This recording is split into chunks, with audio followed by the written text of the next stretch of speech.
presque sérieux. Sur la première. Corentin Candie est prêt. Ouais, Corentin Candie est prêt. Alors, vraiment là. Corentin Candie, petite chose. Vous êtes le seul. Voilà, comme je dis aujourd'hui, j'ai envie de donner une qualité. Vous êtes le seul qui fait 8 minutes, alors que je vous en demande 3. Ouais. C'est une bonne chose. Désormais, dès que vous entendrez ceci,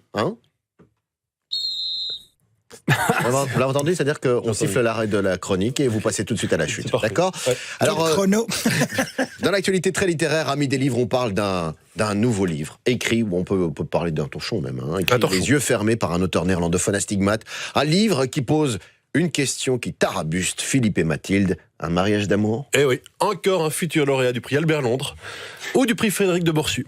Oui, Philippe et Mathilde, un mariage d'amour. Notez le caractère flûté de mon our, dû à la présence subtile d'un point d'interrogation. C'est là que réside tout l'intérêt palpitant, chaud et humide de ce livre qui restera, parce qu'il en restera toujours quelque chose, même après le pilon. Et pourtant, il s'en vendra certainement 4 exemplaires, parce que les gens, c'est que je dois vous faire un dessin. Un jour, je vous promets, j'ai même vu un jour Laurent Louis entrer dans une librairie. Je l'ai suivi. Ouf, fausse alerte, il voulait acheter un billet de loto. Je l'ai vu marmonner entre ses dents. Vu la gueule que j'ai, y a pas, la chance va bien finir par tourner. Alors, un mariage d'amour, un torchon, donc, tente de répondre à cette question qui me tient éveillé même la nuit. Depuis des années, Philippe et Mathilde, un mariage d'amour. Mais qui en 2018 se marie encore par amour ? Qui ? À part les pauvres. Les pauvres, oui, bien sûr, pourquoi pas.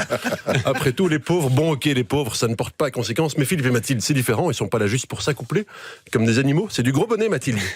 C'est quelqu'un qui a de l'éducation. Mathilde, c'est autre chose que Loana, dans la piscine. On est sur du distingué. Un mariage d'amour, point d'interrogation. Mais c'est super. Très Albert Londres, donc, de tenter d'apporter des éclaircissements après 19 ans de mariage, une dizaine d'enfants, de race, 2 chiens tout blonds, et un 10e voyage de noces. 10e voyage de noces au Canada, cette fois. Visite de tronc, de sirop d'érable, paye avec une casquette en raton laveur. Faire semblant de s'intéresser au folklore très local, en couple, et y parvenir très bien. Si ces deux-là sont pas amoureux, alors moi, je n'ai pas un humour hyper sophistiqué. C'est torchon. Donc, évoque notamment le fait que la rencontre aurait pu avoir été arrangée. Les bras m'en tombent, la rencontre aurait pu avoir été arrangée. Pourquoi pas ? Même moi, j'ai arrangé des dizaines de rencontres. David Jean Motte et Myriam Leroy. C'était moi. Une rencontre arrangée. Si. C'est ridicule, une rencontre arrangée. Pour tout le monde, la rencontre est arrangée. Dans 94% des cas, celui qui a arrangé la rencontre, vous savez qui c'est ? Qui ? C'est l'alcool. Mariage d'amour, point d'interrogation.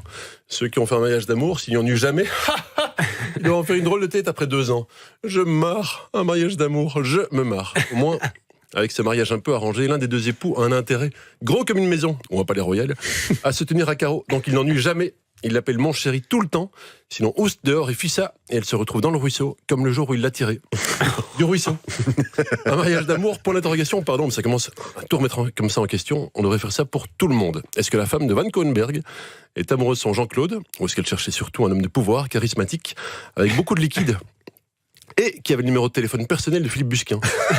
Il est toujours vivant, Philippe Busquin ? Ouais. Il semblerait. Ah, mais c'est bien, je suis content. Un mariage d'amour, point d'interrogation. Quelle question stupide. Une étude montre que les hommes mariés vivaient en meilleure santé et plus longtemps que les célibataires. Oui. Et les gens qui gobent de la salade avec un grand verre d'eau du robinet vivent en meilleure santé que ceux qui mangent un chapon au mori truffé au foie gras avec 4 bouteilles de pétrus. Ce qui est bon et mauvais pour la santé. Un mariage d'amour, je t'en foutrais, moi. Mais moi, je les ai observés attentivement pendant cette escapade au Canada. Ils s'entendent manifestement comme larrons en foire. J'ai même vu Mathilde rire quand Philippe a fait une blague sur le sirop d'érable. La blague était, disons, saugrenue. Eh bien, elle a ri. Quelle femme mariée depuis 18 ans rit encore aux meilleures blagues de son mari, Alors les saugrenus, n'en parlons pas. Qui ? Des noms, je veux des noms. Le mariage, c'est sacré. Je dis ça dans Femme Actuelle. Facepalm. C'est comme dire LOL, mais il faut dire facepalm. Ouais. Alors c'est pas vrai, si Jésus avait été marié, il aurait rien pu accomplir. Qu'est-ce qu'il n'aurait pas dû entendre, Jésus ? Et c'est à sur-ci que tu rentres, viens, on va changer tous les meubles de place. Ah, ma chute ! Non, tu n'iras pas en Galilée avec tes amis, c'était justement ma chute. J'ai plus rien à me mettre. Tu trouves que j'ai grossi ? Comment ? Non, tu vois pas que j'ai grossi ? Tu ne me regardes plus. Tu ne me trouves pas grosse ? Quoi ? Si, un petit peu. Mais pour qui ça se prend ? Écoutez-moi, ce gros porc, je donne 2 beaux enfants. Enfin, 2 enfants, on va pas chipoter. Je donne 2 enfants avec 2 bras et 2 jambes, et il me reproche d'avoir quelques jolies rondeurs avec des vergetures du cou jusqu'au mollet. Voilà. J'avais une chute. Celle-ci est excellente.